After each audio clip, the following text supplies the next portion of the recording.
Ladies and gentlemen, the President of the United States.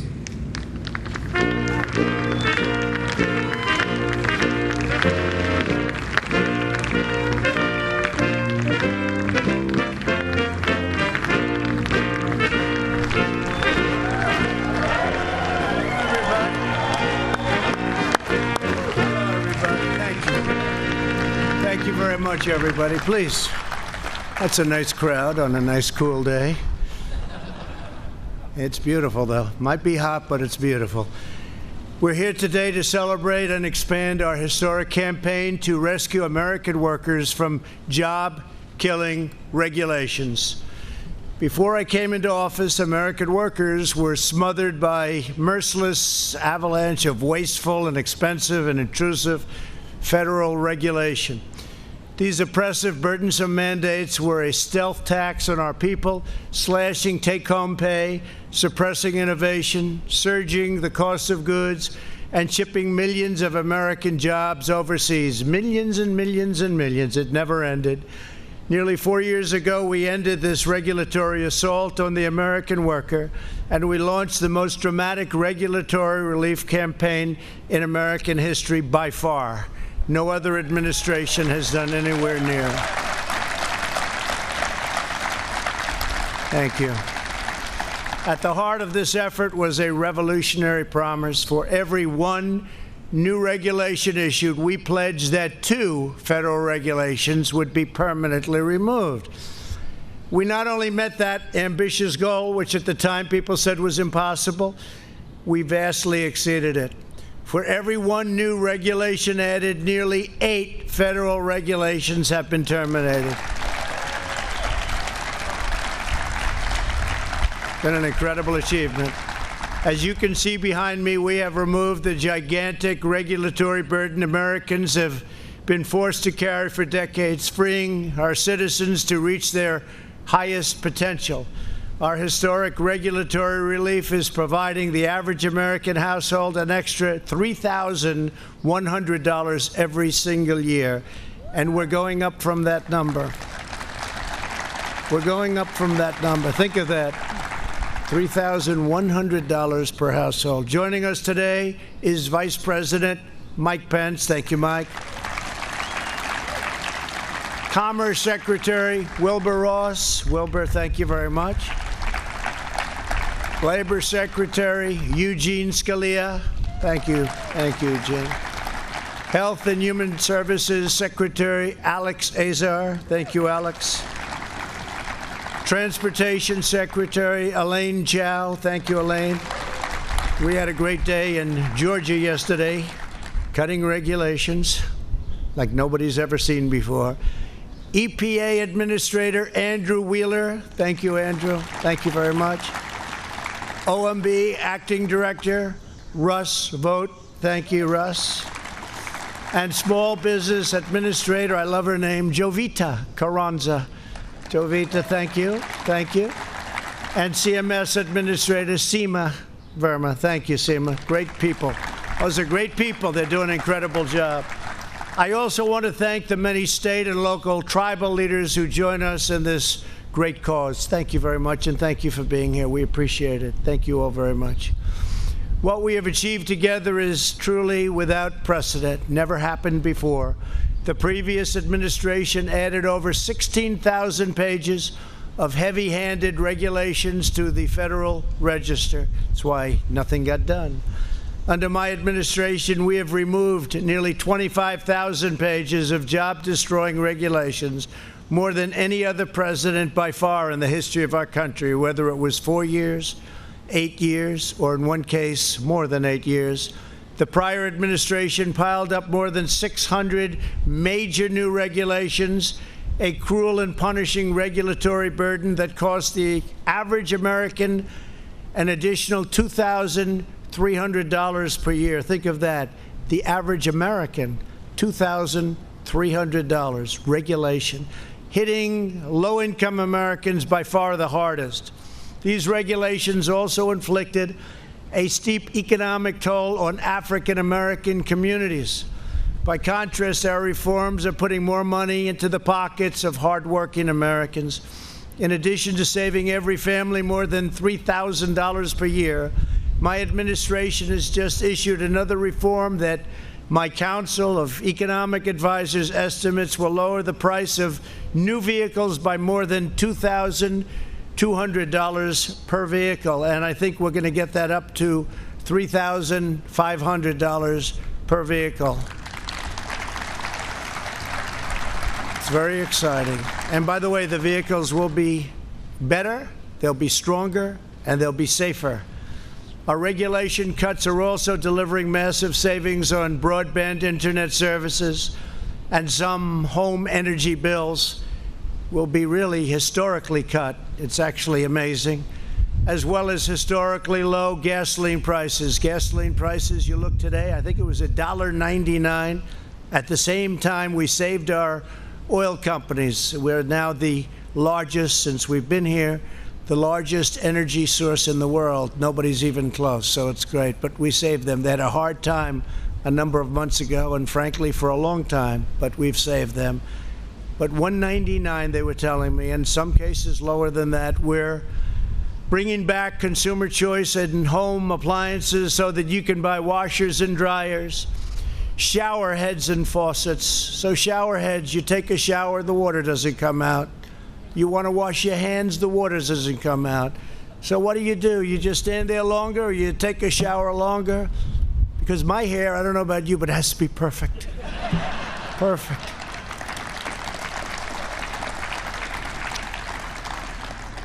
Dishwashers, you didn't have any water, so the people that do the dishes, you press it and it goes again, and you do it again and again.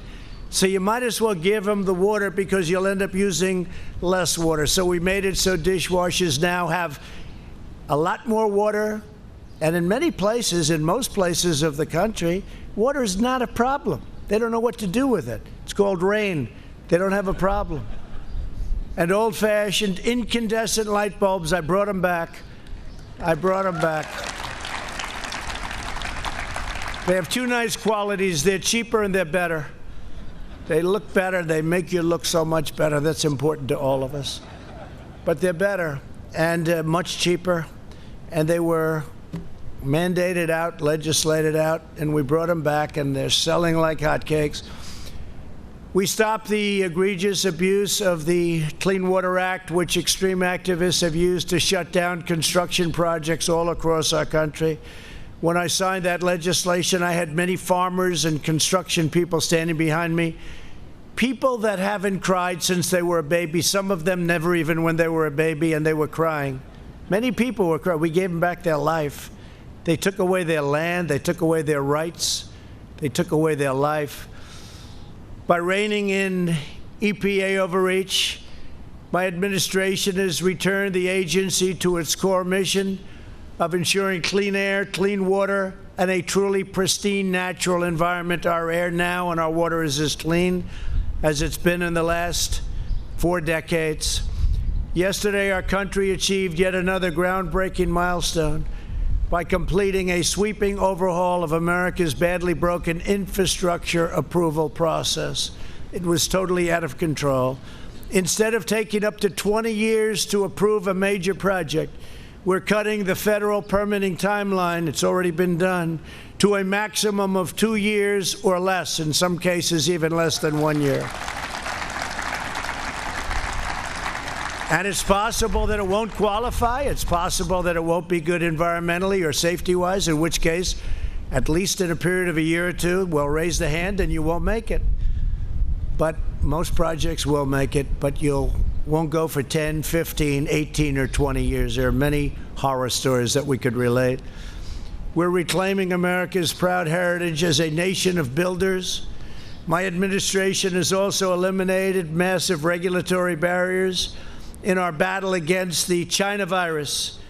These actions save countless lives, speeding up the production of equipment. That means ventilators like nobody's ever seen before. Probably the greatest source of manufacturing, the greatest achievement since World War II. We're now making ventilators for countries all over the world.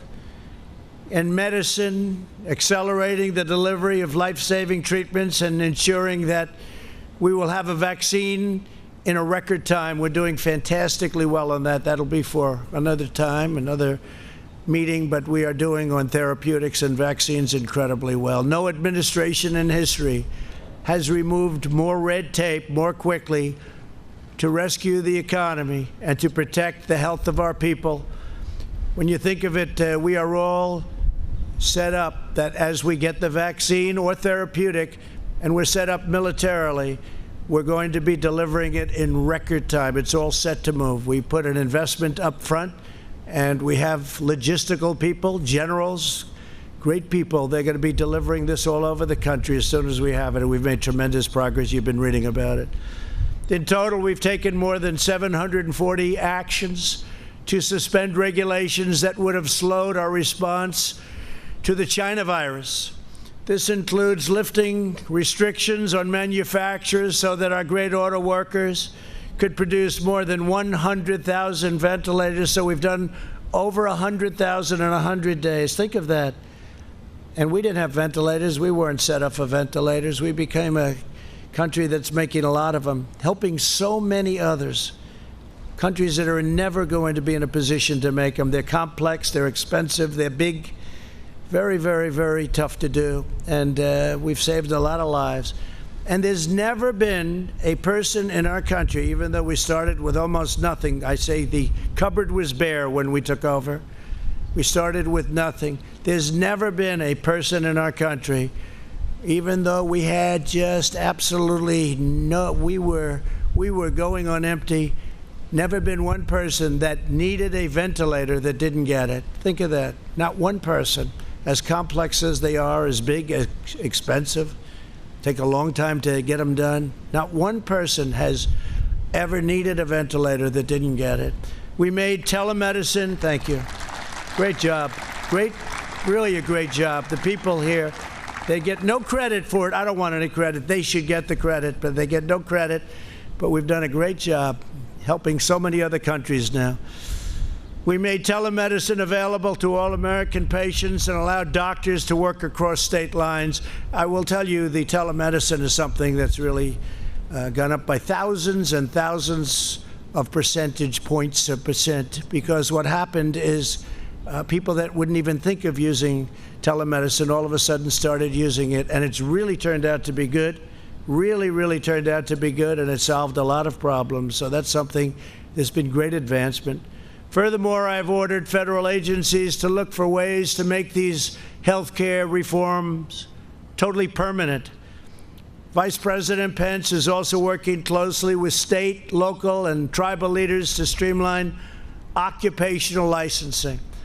Over 30 states have taken steps to reduce these barriers to unemployment and to employment, and including a state that I love very much. I have a little history in that state, the great state of Alaska. Thank you very much, Governor, for being here.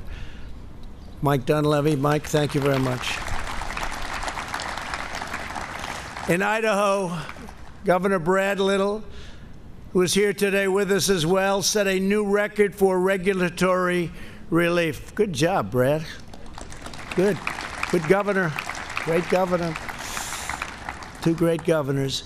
The American people know best how to run their own lives. They don't need Washington bureaucrats controlling their every move and micromanaging their every decision.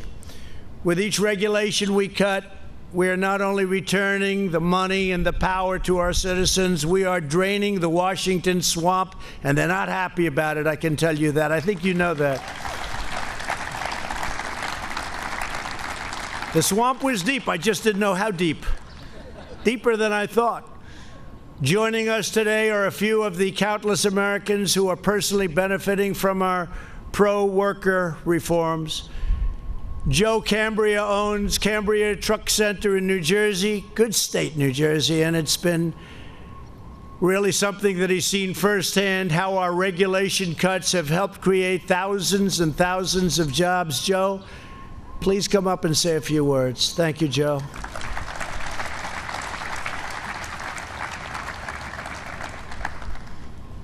Thank you, Mr. President. Our company, Cambria Truck Center, is selling and servicing heavy-duty trucks trucks since 1969, when my grandfather, uncle, and father started the business.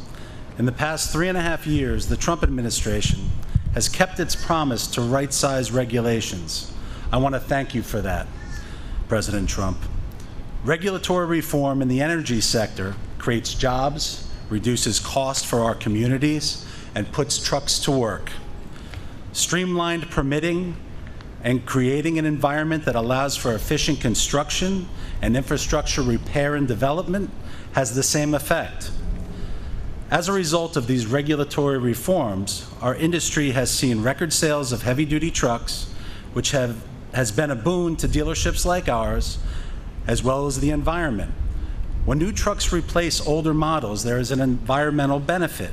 Current powertrains have near zero emissions today, and we're going electric, as well as increased safety, like shorter stopping distances and collision avoidance technology, safer on the road. It has also been nice to hear "Made in the USA" again. Bringing manufacturing back to our shores helps our industry and our entire country. In short, when we cut red tape, we create an economy that is responsible and sensible. We as Americans all win. Thank you, President Trump. Thank you very much. Thank you. Good job. Good job. That was easy, wasn't it? Huh? Thank you very much. Great job. Dr. Amy Johnson is a nurse practitioner in rural Virginia. Amy, please come up and share with us how important expanded health care and telehealth has been for you and your patients. Thank you. Thank you very much. Thank you, Mr. President. Good afternoon. My name is Dr. Amy Johnson, and I'm from Bedford, Virginia. Telehealth deregulation has been of substantial benefit to my colleagues and I over recent months during the COVID-19 crisis. Prior to COVID restrictions, our small local hospital that had limited access to specialty services used telehealth for neurological, mental health, and palliative care consults. However, telehealth was not something that was used within our primary care setting. Since the deregulation of telehealth restrictions and expansion of guidelines through CMS, we've had the opportunity to integrate video and audio visits as part of our patient care experience. During the COVID crisis, there were days when almost all of my visits were done via telehealth. This allowed me to continue to care for my patients, including those that were the most vulnerable, without risking exposure to illness by bringing them into the office setting. Since we've gone back to a more traditional model, we've continued to offer telehealth visits, which are a valuable option for home health and hospice patients, patients with limited mobility, and patients that remain at high risk.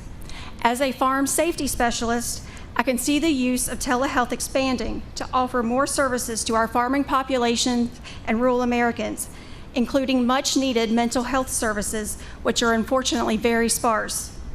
In addition, access to primary care and to specialty services can be improved in medically underserved areas with deregulation and the use of telehealth services by healthcare providers, increasing the use of preventative healthcare modalities, allowing for more intensive management of patients with chronic diseases, and decreasing healthcare disparities. Thank you, Mr. President. Thank you very much. Great job. Thank you. So that's been a great help to you. Telehealth, it's been an incredible thing. Great job. Thank you very much. Jim Chilton is a rancher from Arizona who was crushed by the Obama-Biden administration's ridiculous Waters of the United States rule. It's been a catastrophic rule, but it's gone now, which gave bureaucrats power to regulate every puddle on private land as though it were a lake. Jim, please come up and tell us of your experience, which I know wasn't a good one, but it's a good one now. Please.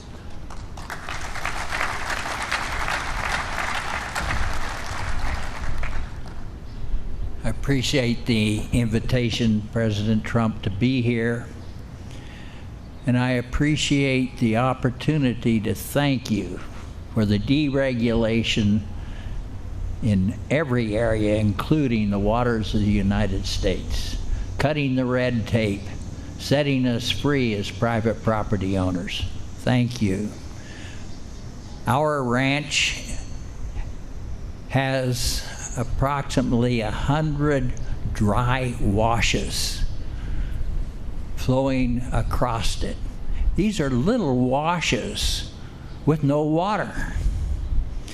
The Corps of Engineers, the Environmental Protection Agency, who wrote the Obama 2015 regulations, ruled that any dry wash that had more than 12 inches of sand in the bottom became a water of the United States. Hence, we were subject to regulations and oversight from Washington, D.C. and San Francisco. It was outrageous.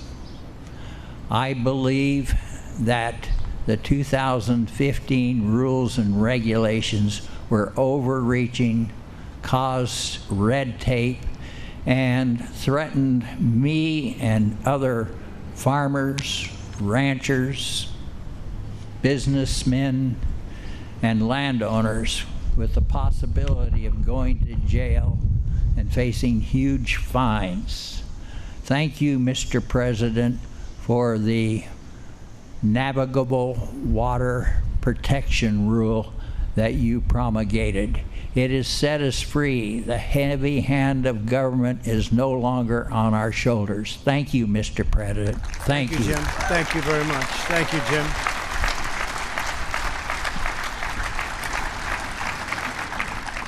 That was my honor, Jim, and thank you very much. It's terrible. It was that you had to suffer so long. They took your property away from you.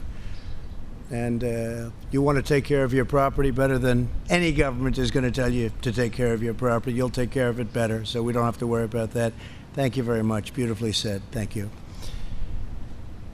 I want to, just as president, say that I will always fight to defend your rights and your freedoms. I will fight very hard for your rights and your freedoms. The hard left wants to reverse these extraordinary gains and reimpose these disastrous regulations. They want to take what we've taken off, Jim, and they want to put them back on. And I guess they can do that. You'll fight them for a little while, but eventually you'll lose. And they want to bury our economy under suffocating, relentless landslides of Washington red tape like we had before I got here. We must never return to the days of soul-crushing regulation that ravaged our cities, devastated our workers, drained our vitality and right out of our people, and thoroughly crippled our nation's prized competitive edge. It's what we have. We have great, great people, the greatest people in the world. Our entire economy and our very way of life are threatened by Biden's plans to transform our nation and subjugate our communities through the blunt force instrument of federal regulation at a level that you haven't even seen yet. You think that was bad? You haven't even seen it yet. They want to go many times what they put you under in the past. Under the unity platform Joe Biden published with socialist Bernie Sanders, they are proposing, and this is all in writing, it's done, they agreed. They are proposing to re-enter the job-killing, unfair Paris Climate Accord, which will cost our country trillions of dollars, trillions and trillions of dollars, and put us in a very, very bad competitive position relative to the world. Not surprising to you, China will be greatly advanced under this ridiculous agreement. So will Russia, so will many other countries. They propose to mandate net zero emissions from all new homes and buildings, skyrocketing the cost of construction and putting the goal of home ownership out of reach for millions, destroying the look of the home, the beauty of the home. I'm somebody that's built many homes, many buildings. If you take a look at this, it doesn't look good. You still have to sell, right? You still have to sell. But they've put it out of reach from a cost standpoint, totally out of reach. It's not practical. It's not good, and it doesn't work. They want to eliminate carbon from the U.S. energy industry, which means abolishing all American oil, clean coal, and natural gas. No coal, no gas, no oil, nothing to fire our massive plants. The result of this federally mandated shutdown would be the wholesale destruction of the entire energy industry and many other industries, the economic evisceration of entire communities, and the unfettered offshoring of millions of our best jobs to foreign countries and foreign polluters. Millions and millions of jobs would go. Thousands and thousands of countries would be at a level that you've never seen. Companies would be disappearing left and right, just like they did with NAFTA, which we terminated for the USMCA, which is another beauty that we've done, not for now, but another great beauty. But thousands of companies, plants, factories would be closed. Under this dismal future, energy would be unaffordable for the vast majority of Americans, and the American dream would be sniffed out so quickly and replaced with a socialist disaster. The Democrats in D.C. have been and want to, at a much higher level, abolish our beautiful and successful suburbs by placing far-left Washington bureaucrats in charge of local zoning decisions.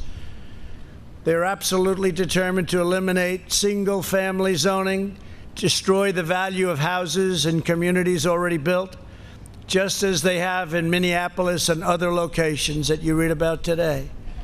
Your home will go down in value and crime rates will rapidly rise.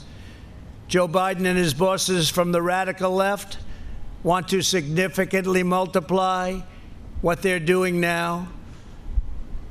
And what will be the end result is you will totally destroy the beautiful suburbs. Suburbia will be no longer as we know it. So they want to defund and abolish your police and law enforcement, while at the same time destroying our great suburbs. The suburb destruction will end with us. Next week, I will be discussing the AFFH rule. AFFH rule, a disaster. And our plans to protect the suburbs from being obliterated by Washington Democrats, by people on the far left that want to see the suburbs destroyed, that don't care. People have worked all their lives to get into a community, and now they're going to watch it go to hell. It's not going to happen, not while I'm here. The Biden-Bernie plan would also use the weapon of federal regulation to tie the hands of our police departments by abolishing cash bail. Think of that. Think of that. Bail. No problem. They killed somebody, let them out. Take a look at what's happening. Crime in New York City up 368% from just a short while ago. They got rid of a lot of police, and they're in the process of doing it $1 billion. They probably want to abolish. It's not even believable. When I first heard about it, when you first heard about it, you didn't think it was real. You didn't think it was believable. Just like the Green New Deal. How crazy is that? But they're actually trying to put it into play. It'll mean the end of this country. So by getting rid of bail, they are incentivizing jail and prison closures. They want to get rid of prisons. They don't think anybody should go to prison. Setting loose violent criminals, appointing left-wing social justice prosecutors, like you have in Philadelphia, where people creating and doing the most criminal of acts are let go, in many cases, immediately, and making our wonderful cops, our great, great police, cops, subordinate to distant bureaucrats who have never spent a day in their lives fighting crime. Unlike the socialists, we believe in the rule of the people, not the rule of the unelected bureaucrats that don't know what they're doing. We believe in the dignity of the individual, not the iron grip of the state. Our regulatory reforms are vital, not only to the success of our economy, but the strength of our democracy and the survival of liberty itself. My administration will continue pressing forward until we have made every last vestige of Washington fully, completely, and totally accountable to the citizens of the United States. We are putting our faith in the workers who power our country, the doctors who care for our country, the truckers who sustain our country, and the farmers and ranchers who preserve our country in all of its majestic beauty.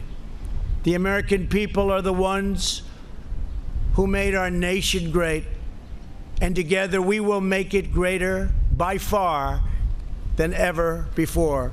God bless you, and God bless America. Thank you very much for being with us. Thank you very much. Thank you. Thank you very much. Thank you.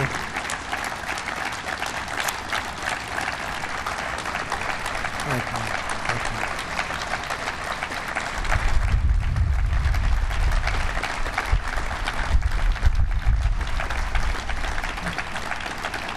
Thank you very much.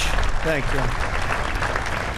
We must have said something right. I guess we said it absolutely right. It's about our country. It's about our country. We want to be strong. We want to respect everybody, but we have to have strong law enforcement, and that's taking place in the areas that we're responsible for. We want others to call us for help. There's nothing wrong. Let Chicago call. Let Seattle call. We were going into Seattle, all set to go, and then they did it themselves. They heard we were coming in, and the hands went up. They gave up. I mean, it's so terrible when you see what's happening.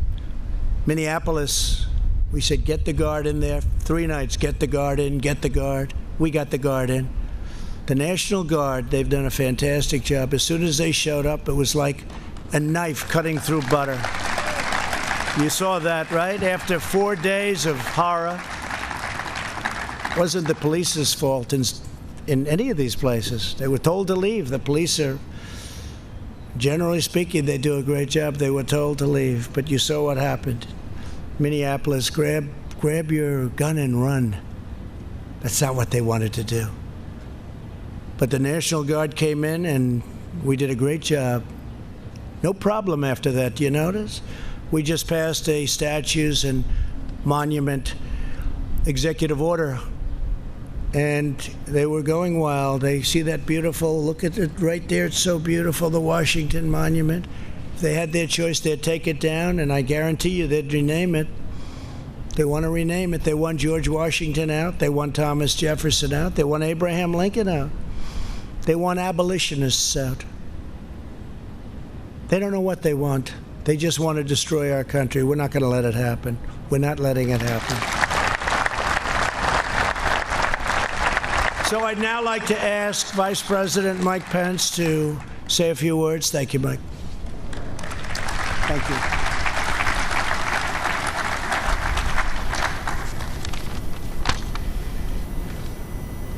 Thank you, Mr. President.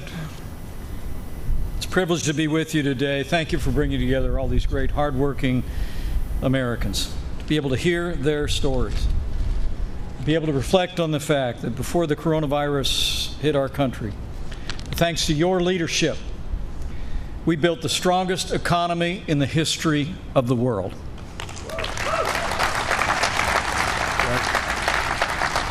In 3 short years, Mr. President, you kept your promise to the American people. We cut taxes across the board.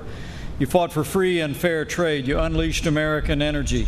And you rolled back regulations to help all Americans. And after 40 years of over-regulation, Mr. President, you delivered 4 years of regulatory freedom.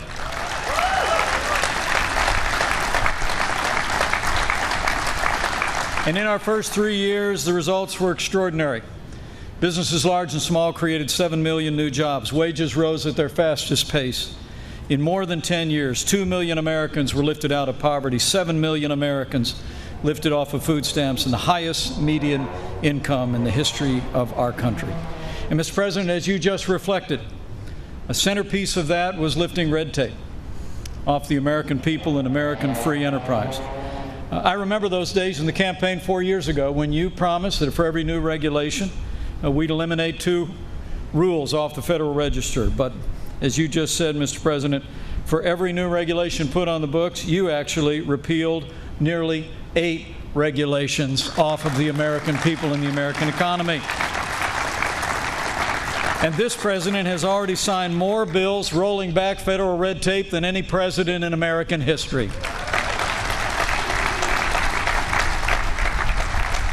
They tell us that we've saved $220 billion in our economy, and as you said, more than $3,100 for every American household. And beyond all of that, the regulatory reform now has America as the largest supplier of oil and natural gas in the world, and a net exporter of energy for the first time in 75 years. That's what your deregulation agenda delivered. And today, Mr. President, as we continue to respond to the coronavirus pandemic, at your direction, we're ensuring that our states, our hospitals, and our extraordinary healthcare workers have not only the supplies they need, but the freedom and the flexibility to give every American the same level of care that each one of us would want a family member to have. And as we meet this moment in this pandemic, we're also opening up America again. It's extraordinary to think, Mr. President, at the height of this pandemic, our economy had lost 22 million jobs, but because of the strong foundation that you laid of less taxes and less regulation, in 2 short months, May and June, saw record-breaking job creation. We've already added 7 million jobs back to the American economy, and we're just getting started. This record job growth, Mr. President, is a tribute to the resilience of the American people, strength of their character. It's a resilience to your leadership, to the agenda that you advanced in our first 3 years. But as you said, Mr. President, it's also a tribute to governors across the country who not only supported your agenda, but also in more than 30 states, governors actually delivered on that same agenda of less taxes and less regulation. And while I've been leading the White House Coronavirus Task Force, it's also been my honor, Mr. President, to lead the governor's initiative on regulatory innovation and to work with these extraordinary governors. The truth is, because of your leadership and example, governors across the country have been reducing the burden of regulations at the state level. And that's what's contributed to the strong foundation on which we are standing, and the American recovery has already begun. Fortunately, as you mentioned, we have 2 of those great governors with us today. Now, the first is a governor who in his very first year in office cut or simplified more than 75% of his state's regulations and cut the administrative code by 20%. Would you all join me in welcoming Idaho's great governor, Brad Little, to tell us Idaho's story of deregulation. Thank you, Mr. Vice President. Mr. President, it's a great honor to be here.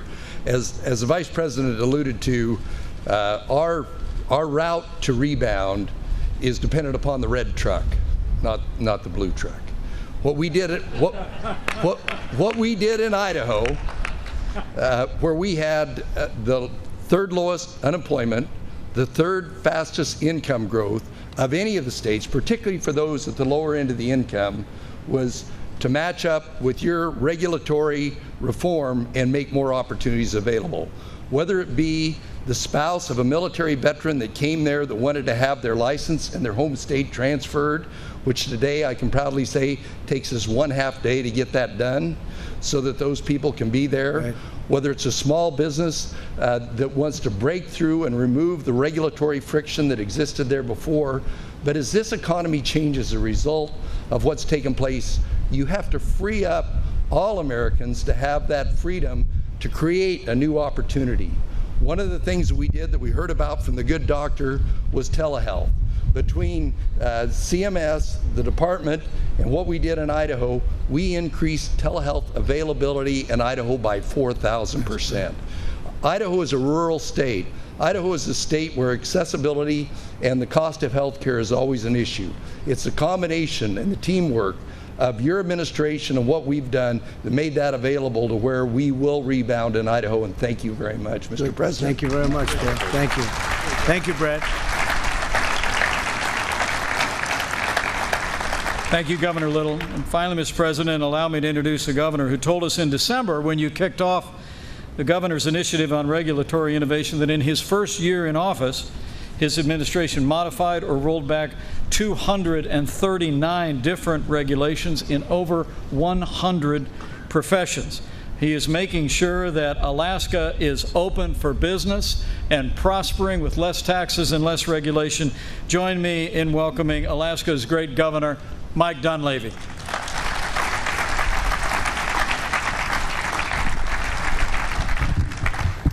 Thank you, Mr. Vice President, and thank you, Mr. President, for having us here today. What you've done here for us, for governors and the people of this great country, and Alaska, we are part of the great country, by the way, Mr. President. You know that. You are. The President has been up in our state. We've met at least 8 times, and when he stops over in Anchorage, Alaska, on his trips, he always wants to meet, and the first thing he says is, can we meet the troops, and what do you need in the state of Alaska? This is a small state population-wise, way up north, but this President sees the importance of that state and its people. This is really about hope, Mr. President, restoring hope and opportunity, and this is what you've done. This is really about the art of the possibility. As the previous Governor Little said, this is what you've done is historic, and it's going to continue to be historic. In Alaska, for example, we have communities that are 500, 600 miles off the road system. The telehealth regulations that have been put in place now are not only going to be good for medicine, but they're going to save lives as a result of the work that you and your team have done. We look at our resource development. We look at businesses, small and big, and you've renewed hope that it is possible to achieve the American dream. These regulations over the past 40 years have really, in many respects, killed the American dream. As you said, strangled the American dream. And in the end, really what this comes down to is how does it impact the individual American, the individual Alaskan in my case. And I want to tell you, what you've done is when the landowner goes and decides that they want to do a little landscaping on their property, do they have to look over their shoulder and wonder if big government is watching them? Can they do what they need to do on their private property? You've restored the hope that they can realize the American dream. And this goes for our corporations, this goes for our entities, our nonprofit entities, this goes for our native corporations in Alaska. What you've done is restore hope and opportunity, and we're looking forward to more years of this opportunity, Mr. President. So thank you very much. Thank you very much, Mark. Thank you.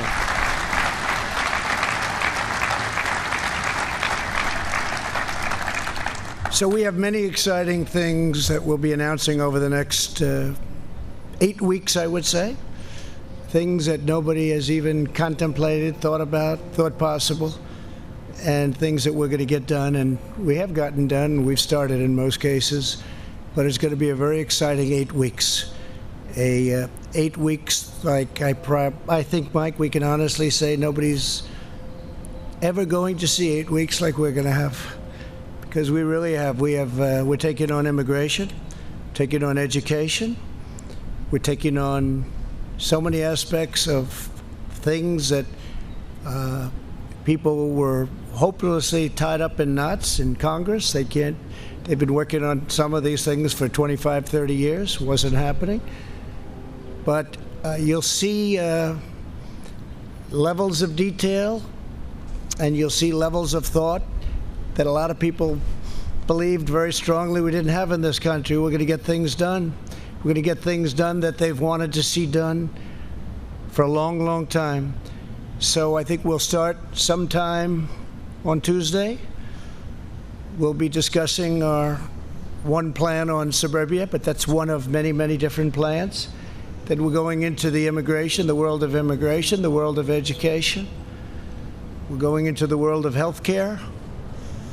Very complete health care, and we have a lot of very exciting things to discuss. But cutting of regulation has been really something that I felt we could do, and we could do fairly easily. Nothing's easy in this country. We had statutory requirements where we'd do phase 1 and then we'd have to wait 90 days. We'd do phase 2 and we'd have to wait 60 days. We'd do phase 3 and we said, let's do phase 4. Sir, I'm sorry, you have to wait 1 year.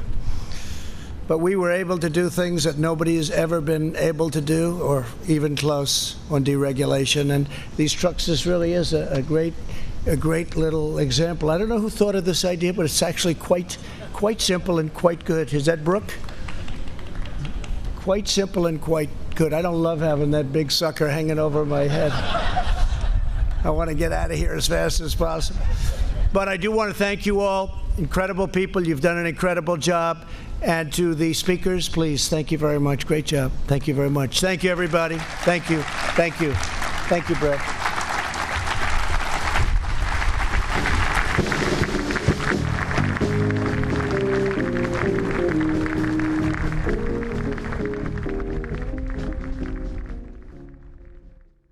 All right, guys, just want to say thank you again for being here with us on News Now. If you want to rewatch any part of this little speech, ceremony, whatever you want to call it, with President Trump, Vice President Mike Pence, you can do so on our YouTube stream. We are going to be clipping it in its entirety for you. We do a lot of video clips each and every single day of memorable moments, I kind of like to call them.